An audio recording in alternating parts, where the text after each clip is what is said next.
दोस्तों मैं सौरभ गुप्ता एक बार फिर से आप सभी का स्वागत करता हूं आज की इस शानदार वीडियो में।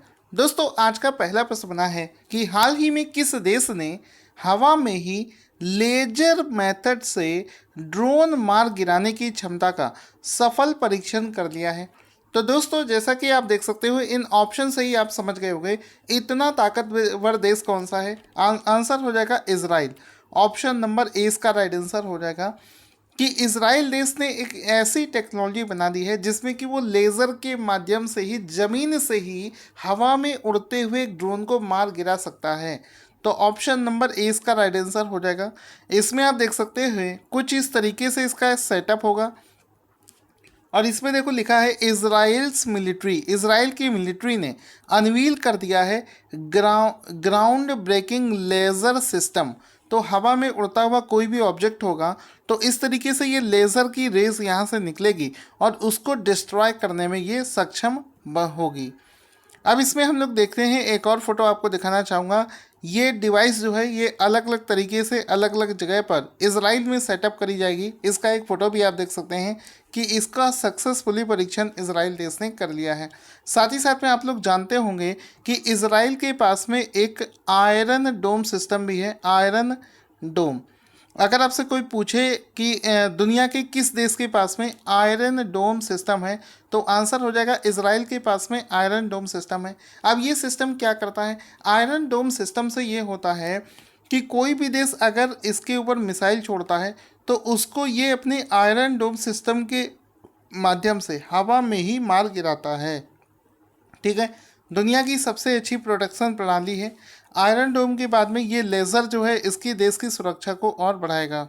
अब दोस्तों अगर आप लोग रिवीजन करते होगे तो एक ही बार में आपका पूरा सब कुछ पता चल जाएगा। आप ये बताओ, अभी मैंने आपको कुछ दिन पहले करवाया था कि इजराइल देश के नए प्राइम मिनिस्टर कौन है। हाल ही में इजराइल के नए प्राइम मिनिस्टर बनाए गए हैं, उनका नाम देखते हैं कितने लोगों को याद है। अगला क्वेश्चन बनेगा कि हाल ही में किस राज्य सरकार ने पूर्व आरबीआई गवर्नर जिनका नाम है रघुराम राजन को आर्थिक सलाहकार परिषद में शामिल करने की घोषणा करी है। तो आंसर हो जाएगा तमिलनाडु। ऑप्शन नंबर ए इसका राइट आंसर हो जाएगा। हाल ही में तमिलनाडु ने ये चीज़ अनाउंस करी है कि जो आरबीआई के पूर्व गवर्नर थे जिनका नाम है रघुराम राजन, उनको उन्होंने अपनी आर्थिक सलाहकार परिषद में शामिल कर लिया है। तो यहाँ पर रघुराम राजन का फोटो देख सकते हैं जिनको तमिलनाडु के जो राज्यपाल हैं बनवारी लाल पुरोहित, उन्होंने इस चीज़ को अनाउंस किया है, उन्होंने ही उनको शामिल किया है। तो तमिलनाडु राज्य के जो राज्यपाल हैं एक ये आपसे ये भी पूछा जा सकता है, तो बनवारी लाल पुरोहित वहाँ के राज्यपाल हैं। आगे चलते हैं। अंतर्राष्ट्रीय विधवा दिवस इंटरनेशनल विडो डे प्रति वर्ष किस दिन मनाया जाता है? तो एवरी ईयर 23 जून को, हर साल 23 जून को इंटरनेशनल विडोज़ डे मनाया जाता है। ऑप्शन नंबर सी इसका राइट आंसर हो जाएगा। इसमें आप देख सकते हैं इंटरनेशनल विडोज़ डे हर साल कब मनाया जाता है? 23 जून को ये दिवस मनाया जाता है। इसके बाद में अगला दिवस है विश्व जल सर्वेक्षण विज्ञान दिवस, वर्ल्ड हाइड्रोग्राफी डे प्रति वर्ष किस दिन मनाया जाता है? दोस्तों ये वाला क्वेश्चन मैं करवा चुका हूँ, उस दिन इसका थीम नहीं करवाया था, इस वजह से इसको रिपीट कर रहा हूँ। तो ये हर साल 21 जून को मनाया जाता है वर्ल्ड हाइड्रोग्राफी डे। इस वर्ष के लिए इस दिवस की जो थीम है वो है 100 years of international cooperation in hydrography. ये इसका वर्ष 2021 के लिए थीम हो जाएगा। एग्ज़ाम में यही चीज़ें दोस्तों बार बार पूछी जाती हैं। जो थीम है ये मोस्ट रिपीटेड क्वेश्चन होता है, थीम वाले दिवस बहुत पूछे जाते हैं। इसके बाद में आ जाता है कि United Nations public service day प्रति वर्ष किस दिन मनाया जाता है? तो आंसर हो जाएगा ऑप्शन नंबर सी, हर साल 23 जून को ये दिवस मनाया जाता है। कौन सा? यूनाइटेड नेशन का यूएन पब्लिक सर्विस डे हर साल 23 जून को मनाया जाता है। ऑप्शन नंबर सी इसका राइट आंसर हो जाएगा। इसमें आप देख सकते हैं 23 June United Nations public service day. ठीक है, आगे चलते हैं। दोस्तों सभी क्वेश्चंस बहुत अच्छे हैं। अब इसमें वर्ष 2021 के लिए जो इस दिवस की थीम है वो है innovating the future public service new government models for a new era to reach the SDG। ये इसका वर्ष 2021 के लिए इसका थीम हो जाएगा। साथ ही साथ में इंटरनेशनल ओलंपिक डे, ये भी 23 जून को मनाया जाता है। दिवस के बहुत सारे क्वेश्चंस हैं जिसका आंसर 23 जून होता है। हाल ही में भारत के किस राज्य में मिर मिर मेसिना बवाई और मिर मेसिना रेटिकुलाटा, ठीक है, नामक चींटी की 2 नई प्रजातियों की खोज करी गई है। तो ये रेड आंट्स हैं, उसकी 2 नई प्रजाति जो हैं इसको हाल ही में मिजोरम राज्य में देखा गया है। ऑप्शन नंबर ए इसका राइट आंसर हो जाएगा। मिजोरम राज्य में इन 2 चींटी की नई प्रजातियों की खोज करी गई है। ऑप्शन नंबर ए इसका राइट आंसर हो जाएगा। हाल ही में आपको पता होगा जियो जो है, रिलायंस का जियो, ये 5G सर्विसेज को लॉन्च करने के लिए काम कर रहा है। अब चूंकि जियो का कॉम्पिटिटर है एयरटेल, तो भारती एयरटेल ने भारत में 5G सेवाओं को शुरू करने के लिए किस कंपनी के साथ में साझेदारी करी है? आंसर हो जाएगा उसने हाल ही में टाटा ग्रुप, किसके साथ में? टाटा ग्रुप के साथ में साझेदारी करी है जियो को टक्कर देने के लिए इंडिया में 5G को लॉन्च करने के उद्देश्य से। तो ऑप्शन नंबर ए इसका राइट आंसर हो जाएगा। यहाँ पर आप देख सकते हैं एयरटेल, भारती एयरटेल और टाटा ने हाल ही में एक स्ट्रैटेजिक साझेदारी करी है। हाल ही में WWF इंडिया ने किसे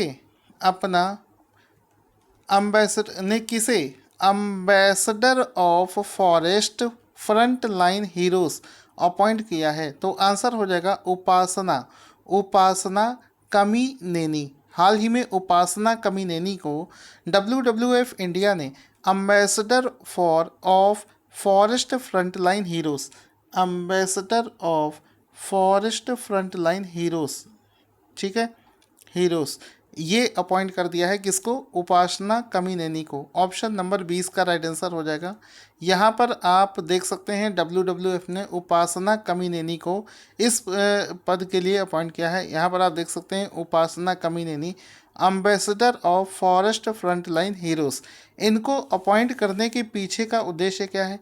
जितने भी भारत में फ्रंट लाइन वर्कर्स काम कर रहे हैं उनको मोटिवेट करने के लिए, उनकी मदद करने के लिए उनको इस पद पर अपॉइंट किया गया है। तो इसमें आप देख सकते हैं Upasana Kamineni named ambassador of the forest front line heroes at WWF India. ये उपासना कमीनेनी जो हैं ये अपोलो हॉस्पिटल की डायरेक्टर हैं, निदेशक हैं। WWF का मतलब हुआ world wide fund for nature. ठीक है, आगे चलते हैं। इसमें हम लोग WWF इंडिया के बारे में जानते हैं। इसकी इस्टेब्लिशमेंट हुई थी 1969 में। इसके जो प्रेसिडेंट हैं उनका नाम है अरविंद वैबल। इसका जो मुख्यालय है ये नई दिल्ली में स्थित है, ये आपको पता होना चाहिए। आगे चलते हैं। हाल ही में OnePlus Wearables कंपनी का ब्रांड एम्बेसडर किसे बनाया गया है? तो हाल ही में जसप्रीत बुमराह को OnePlus Wearables हाल ही में जसप्रीत बुमराह को OnePlus Wearables का जो ब्रांड एम्बेसडर बनाया गया है। ऑप्शन नंबर 20 का राइट आंसर हो जाएगा। अब दोस्तों OnePlus में इसमें मोबाइल से नहीं है, इसमें वीरेबल्स का मतलब है तो 2 चीज़ें पहनी जाती हैं उसको बोलते हैं। तो इसमें आप देख सकते हैं, इसमें आप देखेंगे कि OnePlus स्मार्ट IVR और वॉचेस हो गई, IVR हो गए, बैंड हो गया, इन सब चीज़ों को प्रमोट करते हुए आप जसप्रीत बुमराह को देखेंगे। हाल ही में हॉलीवुड अभिनेता विल स्मिथ ने किस नाम से अपना संस्मरण पुस्तक मेमोयर लॉन्च किया है? तो संस्मरण जो होता है इसको इंग्लिश में मेमोयर बोला जाता है। तो ये जो पुस्तक है उसका नाम है विल, इनका नाम ही है विल स्मिथ, तो इन्होंने इसका नाम रख दिया विल। तो विल नाम से विल स्मिथ ने अपना एक नया संस्मरण लॉन्च किया है। तो ऑप्शन नंबर ए इसका राइट आंसर हो जाएगा। इसमें आप देख सकते हैं ये है विल स्मिथ और ये देख रहे हैं विल नाम से इन्होंने अपना नया संस्मरण जो है वो लॉन्च किया है। इसके बाद में आता है कि हाल ही में विमेंस टेनिस एसोसिएशन WTA खिताब जीतने वाली पहली अरब महिला कौन बनी है?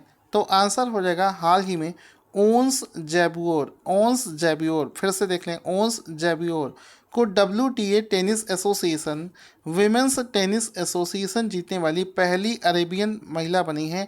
ऑप्शन नंबर डी इसका राइट आंसर हो जाएगा, जिसमें कि आप इनका फोटो भी देख सकते हैं। ठीक है, ये इनका फोटो भी देख सकते हैं। तो दोस्तों आज हमने जितने भी क्वेश्चंस किए उसका एक बार रिवीजन कर लेते हैं। हाल ही में RBI के पूर्व गवर्नर रघुराम राजन को आर्थिक सलाहकार किसने बनाया है? तो आर्थिक सलाहकार परिषद में शामिल किया है तमिलनाडु ने। इसके बाद में करंट अफेयर्स का अगला प्रश्न किया था कि इंटरनेशनल विडो डे कब मनाया जाता है? 23 जून को मनाया जाता है। इसके बाद में किया था कि वर्ल्ड हाइड्रोग्राफी डे कब मनाया जाता है? 21 जून को मनाया जाता है। United Nations public service day 23 जून को मनाया जाता है। फिर चींटी की 2 नई प्रजातियां कहां पर खोजी गई हैं? मिजोरम इसका राइट आंसर बताया था। भारती एयरटेल ने 5G सर्विसेज के लिए टाटा ग्रुप के साथ में हाथ मिलाया है। इसके बाद में है कि ambassador of forest frontline heroes किसे अपॉइंट किया गया है? उपासना कमिनेनी को अपॉइंट किया गया है। इसके आगे चलते हैं। OnePlus वीरेबल्स का ब्रांड एम्बेसडर किसे बनाया गया है? तो जसप्रीत बुमराह को बनाया गया है। विल स्मिथ ने किस नाम से अपना संस्मरण लॉन्च किया है? तो विल नाम से अपना संस्मरण लॉन्च किया है। विमेंस टेनिस एसोसिएशन खिताब जीत वाली पहली अरब महिला कौन बनी है? तो आंसर हो जाएगा ओंस जैब्योर को बनाया गया है। इनका फोटो भी देख सकते हैं। हवा में लेज़र से ही ड्रोन मारने की क्षमता किस देश ने परीक्षण कर लिया है? तो इजराइल इसका राइट आंसर हो जाएगा। दोस्तों आज का क्वेश्चन जिसका आंसर आपको देना है स्क्रीन पर आपको दिख रहा है, जल्दी से इसका आंसर कमेंट बॉक्स में लिखना ना भूलें। Thank you for watching this awesome video.